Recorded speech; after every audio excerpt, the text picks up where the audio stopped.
ফের খুনের ঘটনা ঘটল মালদায়। এবার জমি বিবাদের জেরে নিজের মামাতো ভাইয়ের হাতে খুন হয়ে গেল বছর ৩০-এর এক মহিলা। চাঞ্চল্যকর ঘটনাটি ঘটেছে মালদার ইংরেজবাজার থানার মহদীপুর অঞ্চলের পিয়াসবাড়ি এলাকায়। জানা গেছে নিহত মহিলার নাম রীতা মণ্ডল, বয়স ৩০ বছর। তার শ্বশুরবাড়ি আসানসোলের দুর্গাপুরে। স্বামীর নাম রণজিৎ দাস। পরিবার ও স্থানীয় সূত্রে জানা গেছে প্রায় ১ মাস আগে রীতা শ্বশুরবাড়ি থেকে ইংরেজবাজারের পিয়াসবাড়িতে বাপের বাড়িতে এসেছিলেন। তার দাদুর সম্পত্তি ভাগাভাগি নিয়ে তার মামাতো ভাইদের সঙ্গে তার বিবাদ চলছিল। সেই বিবাদের জেরেই বুধবার রাতে তাকে ধারালো অস্ত্রের আঘাতে কুপিয়ে খুন করার অভিযোগ ওঠে তারই মামাতো ভাই টিঙ্কু মণ্ডলের বিরুদ্ধে। পরে ইংরেজবাজার থানার পুলিশ গিয়ে ওই মহিলার নিথর দেহ উদ্ধার করে ময়না তদন্তে পাঠায়। পাশাপাশি পলাতক অভিযুক্তকে ধরতে তদন্ত শুরু করে বলে জানা গেছে। জমি জায়গা দিয়ে আমার মামার ছেলে কুপিয়ে খুন করে আজকে কিছুই না বেড়ার ঘেরেছিল, তার জন্যই কুপিয়ে দিয়েছে। বইটা ছিল আমার দাদু, তারপরে রায় বেরিয়ে গেছিল জমি জায়গা ছিল, তার ভিতরে এরকম করেছে। অন্যদিকে অপর একটি খুনের ঘটনা ঘটেছে পুখুরিয়া থানা এলাকায়। পুখুরিয়া থানার মির্জাপুর এলাকায় বাড়িতেই ঘরের মধ্যে এক বৃদ্ধার ক্ষতবিক্ষত মৃতদেহ উদ্ধার হয় বৃহস্পতিবার সাত সকালে। জানা গেছে মৃত বৃদ্ধার নাম আজিদান বেয়া, বয়স ৬২ বছর। তিনি বাড়িতে একাই থাকতেন। সেই বাড়িতেই ঘরে বিছানার মধ্যে গলার নলি কাটা অবস্থায় এদিন তাকে নিথর অবস্থায় পড়ে থাকতে দেখেন স্থানীয়রা। পরে পুখুরিয়া থানার পুলিশ গিয়ে মৃতদেহটি উদ্ধার করে ময়না তদন্তে পাঠায়। পাশাপাশি গোটা ঘটনা খতিয়ে দেখতে তদন্ত শুরু করে বলে জানা গেছে। চাকু মেরেছে কপালে, তারপর ওর হাত ভেঙেছে, তারপর এটা নলিটা কেটেছে। ছেলে হলে নাই, যারা নাতিরা আছে ওরা বাইরে আছে। একটা মেয়ে ছিল তো পাশে ছিল না, একটু দূরে। তো সকালবেলা ডেলিকা উঠাইতে যাচ্ছিলো একে, এর মা যাচ্ছিলো উঠাবার কোনে। তো আজকে যায়নি, 8টা বেজে গিয়ে আসা দেখে বাড়ি আসলো, দেখছি এখানে ঘটনা ঘটে গেছে। বাড়িতে কি চলে একে মাইরে আসলো, ভেঙে দিল। ঘুষেছে মনে হয়, চুরি করে ঘুষে। 22 মানুষের দুশ্মনী কে থাকে। অন্যদিকে বাড়ির পাশেই ইলেকট্রিক খুঁটির আর্থিং তারে বিদ্যুৎপৃষ্ট হয়ে মৃত্যু হলো এক ব্যক্তি। বুধবার বিকাল নাগাদ মর্মান্তিক ঘটনাটি ঘটেছে পুরাতন মালদার ভাবুক গ্রাম পঞ্চায়েতের কুড়িয়াপাড়া এলাকায়। জানা গেছে মৃত ব্যক্তির নাম মাঝি মার্ডি, বয়স 55 বছর। তিনি স্থানীয় রামবাড়ি হাই স্কুলে প্রহরী হিসাবে কাজ করতেন। তার পরিবারবর্গের অভিযোগ, বুধবার বৃষ্টির সময় বাড়ির পাশে ইলেকট্রিক খুঁটির আর্থিং তারে বিদ্যুৎপৃষ্ট হয়ে তার মৃত্যু হয়। পরে মালদা থানার পুলিশ গিয়ে দেহটি উদ্ধার করে ময়না তদন্তে পাঠায়। ঘটনায় স্থানীয় পঞ্চায়েত সদস্য স্বপন পুরী অভিযোগ করেন, বিদ্যুৎ দপ্তরের গাফিলতির কারণেই এই মর্মান্তিক মৃত্যুর ঘটনা ঘটেছে। বিষয়টাকে দেখবো খুব খারাপ বিষয়। এটা সম্পূর্ণ আমি বলবো যে লাইন অফিসের গাফলাতিতেই এই বিষয়টা হয়েছে।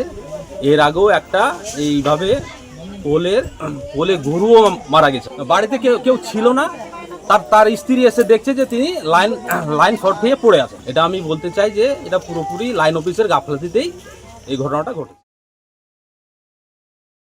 মালদার মানিকচকে অষ্টম শ্রেণীর ছাত্রের রহস্যজনক মৃত্যুর ঘটনায় অবশেষে 14 দিনের মাথায় মৃত ছাত্রের দেহ দ্বিতীয়বার ময়নাতদন্তের জন্য নিয়ে যাওয়া হলো কল্যাণীর এইমস হাসপাতালে। হাইকোর্টের রায়ে বুধবার ভূতনির কেদারটোলা থেকে মৃত ছাত্রের দেহ পুলিশের তদারকিতে কল্যাণীর এইমস হাসপাতালে নিয়ে যাওয়া হয়।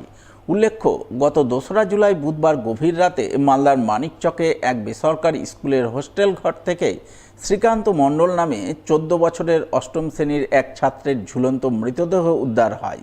ভূতনির হীরানন্দপুর অঞ্চলের কেদারটোলার ওই ছাত্রের হোস্টেল ঘরে অস্বাভাবিক মৃত্যুর ঘটনায় বিদ্যালয় কর্তৃপক্ষ আত্মহত্যার দাবি করেন।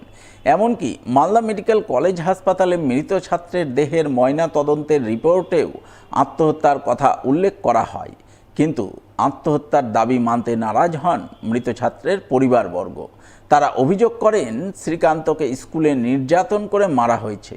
তাই তারা স্কুলের প্রধান শিক্ষকের বিরুদ্ধে শাস্তিমূলক ব্যবস্থা গ্রহণের দাবিতে মৃত ছাত্রের দেহ দ্বিতীয়বার কল্যাণীর এইমস হাসপাতালে ময়না তদন্ত করার দাবি তুলে মৃতদেহ বাড়িতেই ফ্রিজে সংরক্ষণ করে রাখেন এবং তারা হাইকোর্টের দ্বারস্থ হন। সেই ঘটনায় বুধবার হাইকোর্ট মৃত ছাত্রের দেহ পুনরায় ময়না তদন্ত করার নির্দেশ দেয়। সেই নির্দেশ মোতাবেক পরিবারের লোকজনেদের উপস্থিতিতে পুলিশ ফ্রিজে সংরক্ষণ করে রাখা দেহ গাড়িতে চাপিয়ে কল্যাণীর এইমস হাসপাতালে নিয়ে যায় দ্বিতীয়বার ময়না তদন্তের জন্য। এই ঘটনাকে ভূতনিবাসীর ঐতিহাসিক জয় বলে দাবি করেন বিজেপি নেতা গৌরচন্দ্র মণ্ডল। তিনি বলেন, শুরু থেকেই তিনি মৃত ছাত্রের পরিবারের পাশে আছেন, সুবিচার না পাওয়া পর্যন্ত পাশে থাকবেন। আশা করছেন দ্বিতীয়বার ময়না তদন্তে সঠিক মৃত্যুর কারণ উঠে আসবে, মৃত ছাত্রের পরিবার সহ ভূতনিবাসী সুবিচার পাবেন। কোর্টের ঐতিহাসিক রায়, যেটা পুনরায় ভূতনির কেদারটোলার শ্রীকান্ত মণ্ডলের বডি কল্যাণীর এমসে পুনরায় পোস্টমর্টম করা হবে। এটা প্রেম কুমার মণ্ডলের পরিবারের যেরকম খবর, ওটা ভূতনিবাসীর ঐতিহাসিক জয়। আমরা ওর বাড়ির পাশে ছিলাম, পরিবারের পাশে ছিলাম, ওটা ভূতনিবাসীর পাশে ছিলাম। যতক্ষণ এর সুবিচার না পায় ততক্ষণ পরিবারের পাশে আছি। স্কুলে কমিউনিটি টয়লেট তৈরির নামে পঞ্চায়েত থেকে টেন্ডার করে কাজের বিল তোলা পর্যন্ত তোলা হয়ে গেছে, অথচ স্কুলে তৈরি হয়নি কোনো টয়লেট। এমনই ভূতরে টয়লেট তৈরির নামে প্রায় 3 লক্ষ টাকার বিল তুলে নেওয়ার অভিযোগকে ঘিরে রীতিমতো শোরগোল পড়েছে মালদার মানিকচকে। আর এই অভিযোগ তুলে সরব হয়েছেন মানিকচকের এনায়েতপুর হাই স্কুল কর্তৃপক্ষ। জানা গেছে 2024-25 অর্থবর্ষে মানিকচকের এনায়েতপুর গ্রাম পঞ্চায়েত থেকে এনায়েতপুর হাই স্কুলে 3,15,000 টাকা বরাদ্দে একটি কমিউনিটি টয়লেট তৈরির জন্য নোটিশ দিয়ে টেন্ডার ডাকা হয়। সেই টেন্ডার অনুযায়ী এনায়েতপুর হাই স্কুলে কমিউনিটি টয়লেট তৈরির কথা ছিল, কিন্তু এখনো পর্যন্ত সেই স্কুলে টয়লেট তৈরি হয়নি। অথচ টয়লেট তৈরির নামে ঠিকাদার সংস্থা গত ডিসেম্বর মাসেই কাজের বিল তুলে নিয়েছে, এমনটা অভিযোগ তুলে সরব হয়েছেন এনায়েতপুর হাই স্কুলের প্রধান শিক্ষক মোহাম্মদ বাদিউজ্জামান।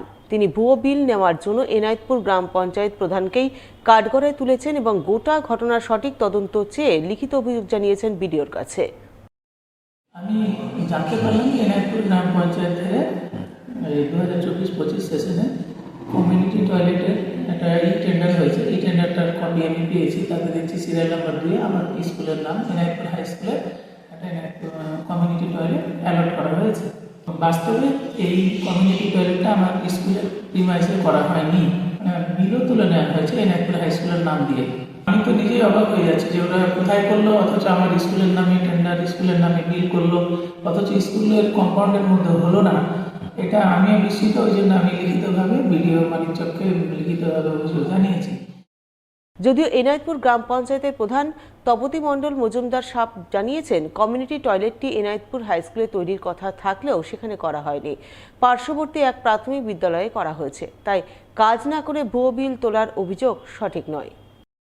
আমাদের জিপি থেকে টয়লেট দেওয়া হয়েছিল, কিন্তু পাশের যে স্কুল, একই গ্রাউন্ডে ওদের স্কুলটা আছে, পাশের যে প্রাইমারি স্কুল আছে সেই স্কুলে টয়লেটের অবস্থা খুব জরাজীর্ণ ছিল, ছাত্রীদের খুব সমস্যা হচ্ছিল।